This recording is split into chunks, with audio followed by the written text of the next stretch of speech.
Shri Muttavarapu Venkateswararao college of engineering and technology 2008 లో స్థాపించిన కళాశాలలో MBA, NAC A గ్రేడ్ మరియు ISO సర్టిఫికేషన్ సాధించిన మొట్టమొదటి కళాశాల Sri Muttavarapu Venkateswararao college of engineering and technology. Welcome to MVR College of Engineering and Technology. Okay, one of the suggestion from me as a faculty, HOD from Department of Computer Science Engineering, not only CSE, all the department students. Okay, make videos of duration at least 5 minutes. Okay, what videos we will make? A videos తయారు చేయాలి? ఏ subject అయినా తయారు చేయొచ్చు. మీకు నచ్చిన C programming అయితే C programming, mathematics లేదన్న ఒక డెఫినేషన్ తీసుకుంటే ఒక definition, not more than 30 minutes 40 minutes like A lecturer, just 5 minutes video or anything what ever you wish. Okay, make a video of 5 minutes. మీరు కనుక 5 minutes వీడియో తయారు చేయలేకపోతున్నాను అంటే కనుక 3 reasons ఉంటాయి. ఏంటి? ఫస్ట్ రీజన్ ఏంటంటే మీరు చాలా బిజీగా ఉన్నారు. ఓకే, చాలా బిజీ, మీకు వీడియోస్ చేసే టైం కూడా లేదు.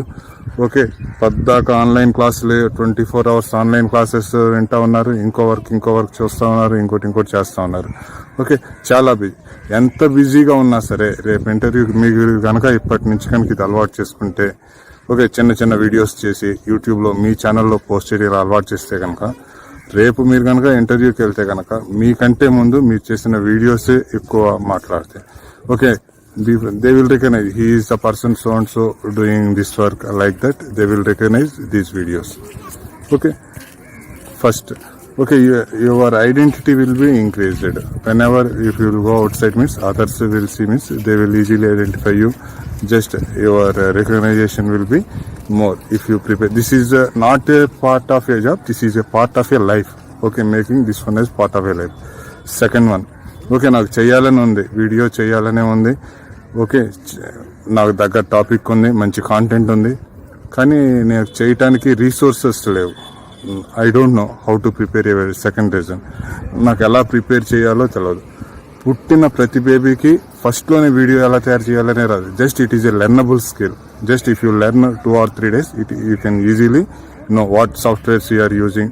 In YouTube also how to make videos means number of channels is there. Okay, just it is a learnable skill. If you learn 2 or 3 days means, okay, you will acquire this skill. Okay, how to prepare videos. Next, third one, videos చేయలేకపోవటానికి కారణం ఏంటంటే, next third reason బద్ధకం. నాకెందుకులే, ఏదో ఒకటి చూద్దాం, ఈ రోజు గడిస్తే చాలు, just laziness. Okay, if you overcome these 3 problems, you can easily make videos. Okay, if you prepare videos of a 5 minutes duration or any topic, if you forward those videos to your HOD means we will arrange that video can be played during the lectures at the time of online classes.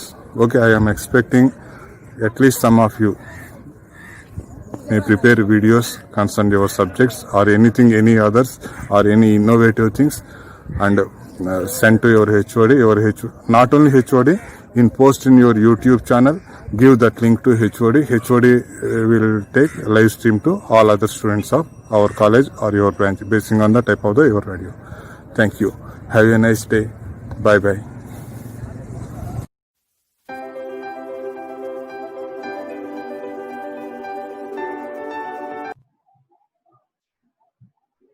Good morning, everyone. In our last sessions already we have seen unit number 1, that is introduction to the radar systems. There we have seen how radar system works and what is the block diagram of the radar system and what are the minimum requirements required for the radar systems to work in a proper way. Now we are going with unit number 2. There we will see different types of radars. So in that, the first radar is supposed to be continuous wave radar. So the radar which works on the principle of Doppler effect. So we'll discuss the Doppler effect right now.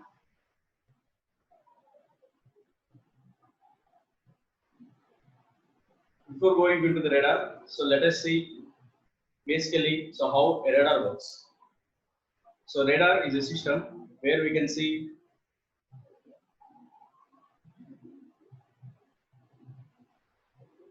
a radar detects the presence of objects and locates the position in the space by transmitting electromagnetic energy and observing the return echo.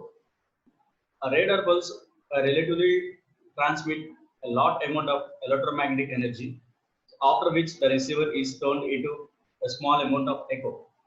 The echo not only indicates that a target is present, but the time the elapses between the transmission of the pulse and the receipt of the echo is a measure of the distance to the target of this operation. And this made the basic difference between the time at which the signal has been received between transmission signal and the reception signal. The radar transmitter may be operated continuously rather than the pulsing, because in order to separate the weak signal from the transmitted signal. Basically, we know that the received signal is very much less when compared to the strength of the transmitted signal. So it may be less than nearly 10 power minus times, 10 power minus 18 times to the transmitted signal. That is supposed to be very, very less. So separate antenna should be used in order to receive the transmission and the reception signals. But the isolation between these two antennas will be very difficult. So that is the reason we are using a duplexer, which works both as transmitter as well as a receiver. And a technique is used to separate a received signal from the transmitted signal when there is a relative motion between the radar and the target. That is known as Doppler effect.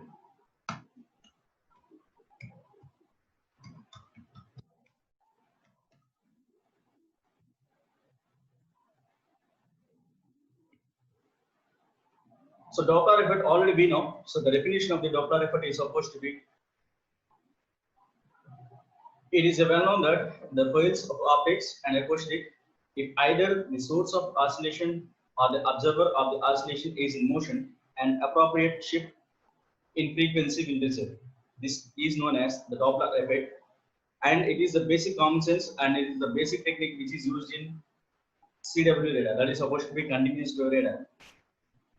If R is the distance from the radar to the target and the total number of wavelengths is considered to be lambda, containing two waves between the radar and the target. So that is, the length should be considered as 2R divided by lambda. And once consider the phase, so the phase is distance between, the phase is nothing but the phase between the reception and the receiver, which takes at the antenna. And the phase is already we know, the formula is 4 pi divided by R radians. So then if we want to derive the expression for the Doppler frequency, then we need to consider the angular frequency. That angular frequency, already we know that angular frequency value is given by the omega d. So already everyone knows that the omega is nothing but the frequency 2 pi fd. So since we are calculating the Doppler frequency, there we consider the frequency as a Doppler. So that is 2 pi into fd. The frequency is nothing but the differentiate in the phase with respect to time. So there we will get d phi divided by dt. So substituting the value of pi there. So pi already we know that is the value is 4 pi r divided by lambda, and we are taken r as constant. We are differentiating r with the time. So already we know that. So differentiated distance with respect to time, that will be supposed to be a relative distance. Right now, the Doppler frequency omega d is equals to 4 pi and v sub r divided by lambda, and where fd is equal to Doppler frequency and vr is the relative velocity.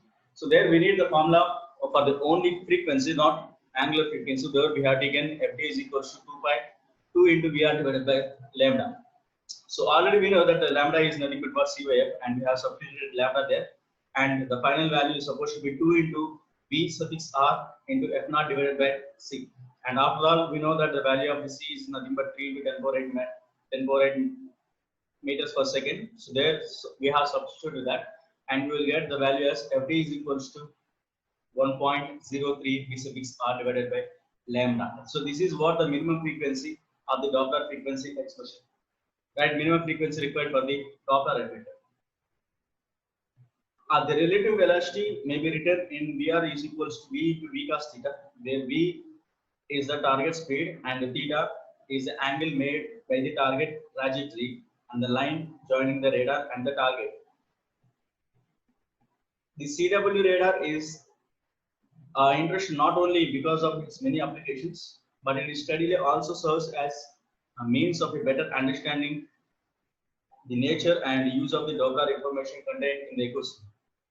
Where in CW or pulse radar MTI, application. So in addition to allow the receiver signal to be separated from the transmitter signal, the continuous wave radar provides a measurement of the relative velocity, which may be used to distinguish moving targets from the stationary targets.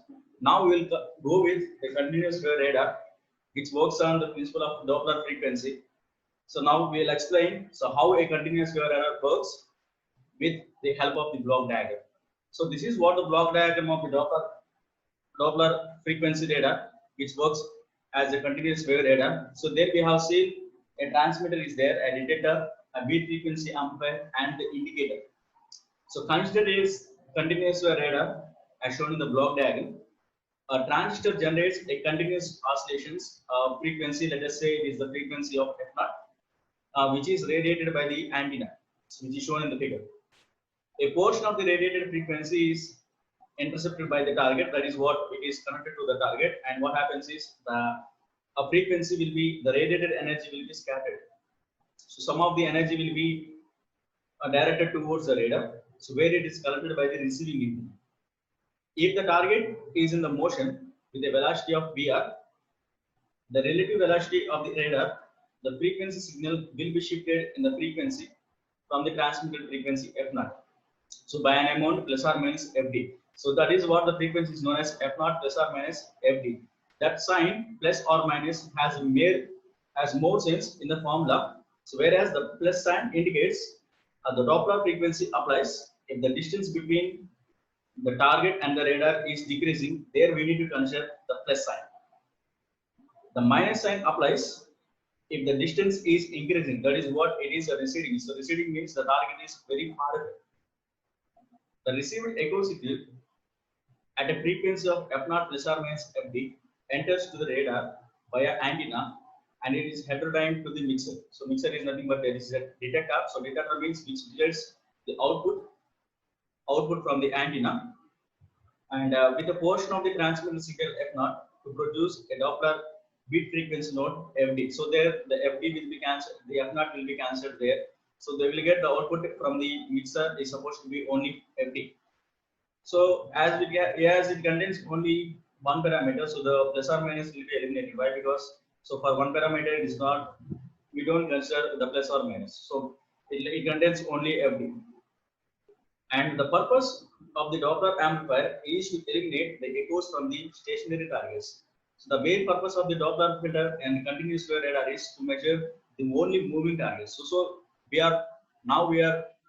we need to eliminate the stationary targets. So in order to get the perfect moving target. So in order to eliminate the stationary targets, we need to have one formula and we need to follow one method. So that is supposed to be the cutoff, the frequency, the lower frequency cutoff must be high enough to reject the DC component caused by the stationary targets. But it must be very low to pass the smaller Doppler frequency expected. So sometimes both conditions cannot be met simultaneously and we need to compromise. The upper cutoff frequency is selected to pass the highest Doppler frequency as expected. And finally, the indicator. The indicator might be a pair of earphones or a frequency meter.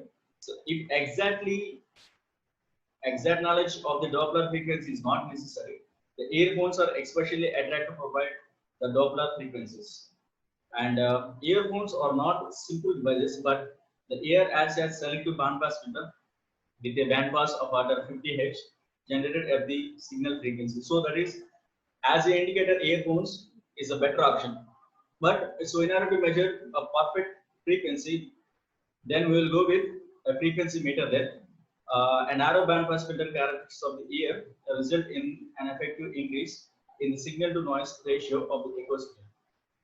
With subsonic aircraft targets and transmitter frequencies in the middle range of the microwave frequency region, the Doppler frequency usually falls within the passband of the ear. And if audio detection was desired for those combinations of the target velocity and transmitter frequency, which do not result in audible Doppler frequency. So the Doppler signal could be heterodyne to the audible range. The Doppler frequency can also be detected and measured by the conventional frequency meters, usually one that counts cycles. An example of the CW radar principle is the radio proximity used with a great success during the World War II. So this is how a continuous wave radar. Already in the previous slide, we have said that the isolation should be made between the transmitter and receiver. Why? Why it is necessary to make the isolation between the transmitter and receiver? So we will be discussing here. A single antenna serves the purpose of the transmission and reception in the simple CW radar described as we are described in the previous slides. So in the principle, a single antenna may be employed since the necessary isolation between the transmitted and the received signal is achieved to separate in frequency as a result of the Doppler effect. In practice, it is not possible to eliminate completely the transmitter leakage. So however, the transmitter leakage is not undesirable. A moderate amount of the leakage entering the receiving along with the echo signal supplies the reference necessary for the detection of the Doppler frequency shift. If a leakage signal of sufficient magnitude were not present, a sample of the transmitted signal could have deliberately introduced to the receiver to provide the necessary reference frequency. So there are two practical effects which limits the amount of the transmitter leakage power which can be tolerated by the receiver. So those are, the first one is supposed to be a maximum amount of the power the receiver input circuitry can withstand before it is physically damaged or its sensitivity reduced.